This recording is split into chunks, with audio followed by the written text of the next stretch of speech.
सालों पहले यमुना किनारे धर्मस्थल नाम का एक नगर हुआ करता था। वहाँ एक ब्राह्मण रहता था जिसका नाम गणपति था। उसकी एक सुंदर और गुणवान बेटी थी। जैसे ही उसकी शादी की उम्र हुई तो वो और उसका पूरा परिवार उसके लिए योग्य वर ढूंढने में लग गया। एक दिन ब्राह्मण किसी के घर पूजा करने के लिए गया और उसका बेटा भी पढ़ाई के लिए घर से बाहर चला गया। उस समय घर में ब्राह्मण की बेटी और उसकी पत्नी ही थी। उसी वक्त एक ब्राह्मण लड़का उनके घर आता है। ब्राह्मण की पत्नी उस लड़के के अच्छे से सत्कार करती है और खाना खिलाती है। लड़के का स्वभाव ब्राह्मण की पत्नी को पसंद आता है और वो उससे अपनी बेटी की शादी का वादा कर देती है। उधर ब्राह्मण गणपति जिनके घर पूजा करने गया था, वहाँ भी वो एक ब्राह्मण लड़के से मिलता है और उसे अपनी बेटी की शादी करवाने का वचन दे देता है। ब्राह्मण का बेटा जहाँ पढ़ने गया था वो भी वहाँ एक लड़के से यही वादा कर देता है। कुछ देर बाद गणपति और उसका बेटा दोनों खुद से चुने हुए एक लड़के को लेकर घर पहुँचते हैं। दोनों घर में एक और ब्राह्मण लड़के को देखकर चौंक जाते हैं। अब सभी इस दुविधा में पड़ जाते हैं कि लड़की एक और शादी का वादा तीनों ने अलग अलग लड़कों से कर दिया है। अब क्या होगा, लड़की का विवाह किससे करवाएंगे। इसी दुविधा के बीच पड़ोसी उनके घर खबर लेकर आता है कि उनकी बेटी को मोहल्ले में घी सांप ने काट लिया है। भाग भाग पूरा परिवार और तीनों ब्राह्मण लड़के लड़की के पास पहुंचते हैं, लेकिन तब तक लड़की की मौत हो जाती है। ये देखकर तीनों लड़के दुखी हो जाते हैं। कुछ देर बाद लड़की का परिवार और तीनों ब्राह्मण मिलकर उसका अंतिम संस्कार करते हैं। लड़की की क्रियाक्रम के बाद एक ब्राह्मण लड़का उसकी हड्डियां और अपने साथ लेकर जंगल चला जाता है।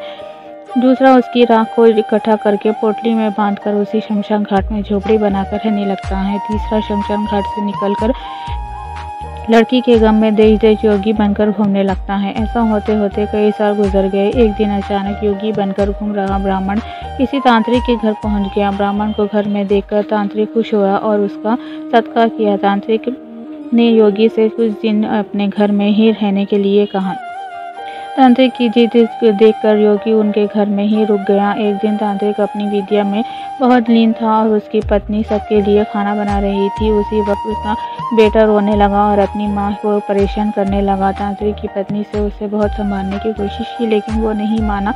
आखिर में तांत्रिक की पत्नी को इतना गुस्सा आया कि उसने अपने बच्चे की पिटाई कर दी। उसके बाद भी जब बच्चा चुप नहीं हुआ तो उसने उसे चूल्हे में डालकर जला दिया। ये सब देखकर योगी ब्राह्मण बहुत नाराज हुआ और बिना कुछ खाए ही अपनी पोटली लेकर उनके घर से जाने लगा। इतने में तांत्रिक आया और योगी से कहा, महाराज खाना तैयार है, आप इस तरह गुस्से में बिना खाए यहाँ से ना जाए।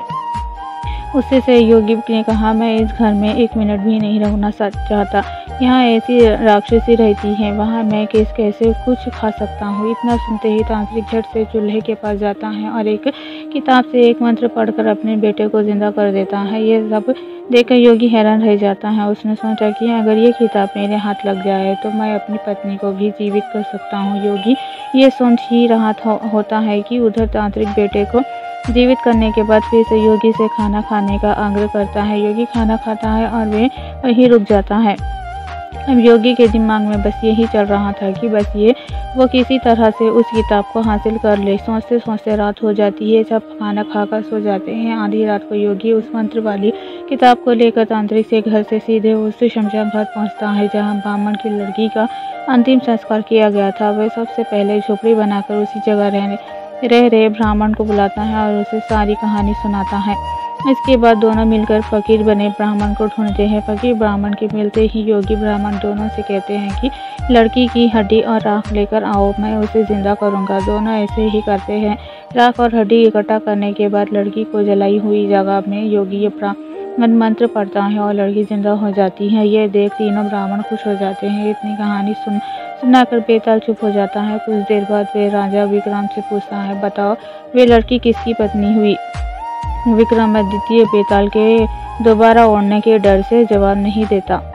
उससे में बेताल कहता है, देखो अगर तुम जवाब पता होते वे भी नहीं देंगे तो मैं तुम्हारी गर्दन में काट दूंगा, जल्दी से जवाब दो। इतना सुनते ही राजा बोलता है, जो ब्राह्मण शमशान में कुटिया बनाकर रह रहा था वो उसकी पत्नी हुई। बेताल पूछता है, कैसे। तब विक्रमादित्य जवाब देते हैं, जो हड्डी चुनकर फकीर बन गया वो उसका बेटा हुआ।